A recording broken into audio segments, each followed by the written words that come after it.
쓰기 교육은 언제부터 어떻게 시작하면 좋을까요?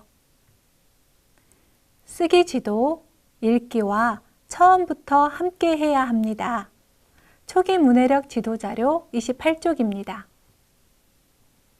쓰기와 읽기는 처음부터 함께 지도해야 합니다.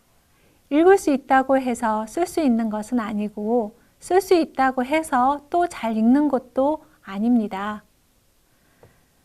쓰기는 읽기에 도움을 주고 읽기는 쓰기를 촉진하지요. 읽기 활동 중에 아이가 말한 것, 아이가 경험한 것, 관련된 낱말들을 다양한 방법으로 써보는 활동이 필요합니다. 쓰기를 시작할 때 쓰기의 바른 자세를 익히는 것은 학습의 기본적인 태도와 습관 형성에 매우 중요합니다. 글씨 쓸 때 바른 자세로 쓸 수 있게 도와주셔야 하고 연필을 잡을 때도 바르게 잡을 수 있게 반드시 도와주셔야 합니다.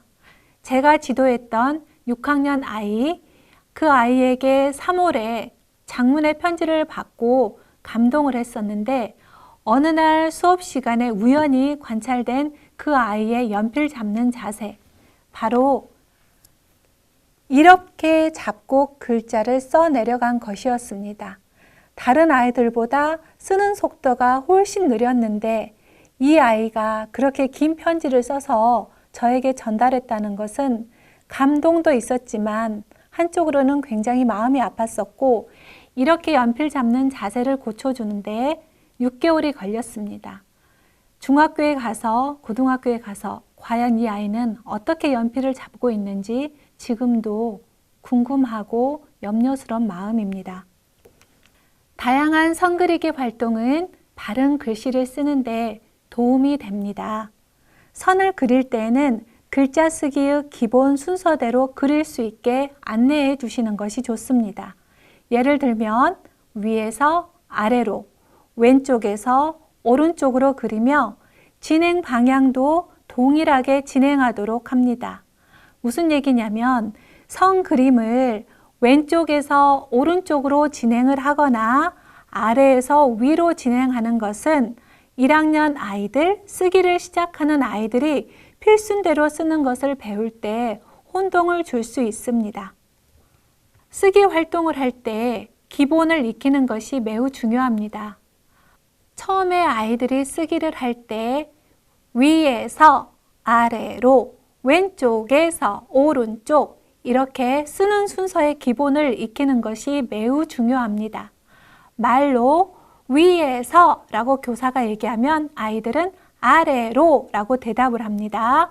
왼쪽에서 물어보면 오른쪽 대답을 합니다. 이렇게 말로 쓰는 순서를 입으로 연습하면서 아이들은 자연스럽게 필순을 익히고요. 손가락으로 공중에 써보기도 하고 책상 위에 써보기도 할 수 있습니다.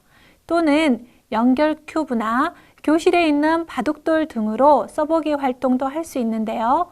바둑돌은 친구와 함께, 짝과 함께 번갈아 가며 써볼 수도 있고 가위바위보 활동으로 진행할 수도 있겠습니다. 자석 글자나 라온, 공깃돌, 블록, 찰흙 등 다양한 교구로 글자를 만들어 볼 필요도 있습니다. 물론 연필로 바로 공책에 써보기 활동을 할 수도 있겠지만 1, 2학년 아이들의 발달 단계로 보았을 때 이런 조작하는 활동들이 아이들의 쓰기에 긍정적인 영향, 더불어 즐거운 활동으로 갈 수 있도록 도와줍니다. 자세한 내용은 자료를 보시면 충분히 이해가 되시리라 생각됩니다. 또한 앞에서 잠깐 말씀드렸듯이 음절 상자에 맞추어 써보는 활동도 필요합니다. 아이가 처음에 쓰기를 시작할 때 음절 상자에 맞추어 써보는 활동은 글자의 짜임을 이해하는 데 도움이 됩니다. 글자 자형에 맞는 다양한 음절 상자를 활용하면 전체적으로 균형 잡힌 글자를 쓰는 데 도움이 됩니다. 또한 들려주는 낱말에서 몇 개의 소리가 들리는지 찾은 후 쓰기를 해봅니다. 예를 들면 가는 2개의 음소가 합쳐져 있습니다. 먼저 2개의 소리에 대해 스티커를 붙이는 활동을 하고 가를 씁니다. 이 활동은 아이의 음운인식 능력을 키울 뿐만 아니라 글자 소리에 대한 민감성도 키워줄 수 있습니다.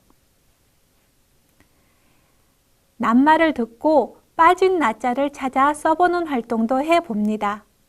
기차, 구두, 운동장. 네, 듣고 쓰기를 하는 활동입니다. 이때는 음운 변동이 없는 낱말부터 시작하는 것이 좋습니다. 이번에는 메시지 상자를 활용한 문장 쓰기 활동을 안내하겠습니다. 문장 쓰기를 시작할 때 도움이 되는 활동입니다.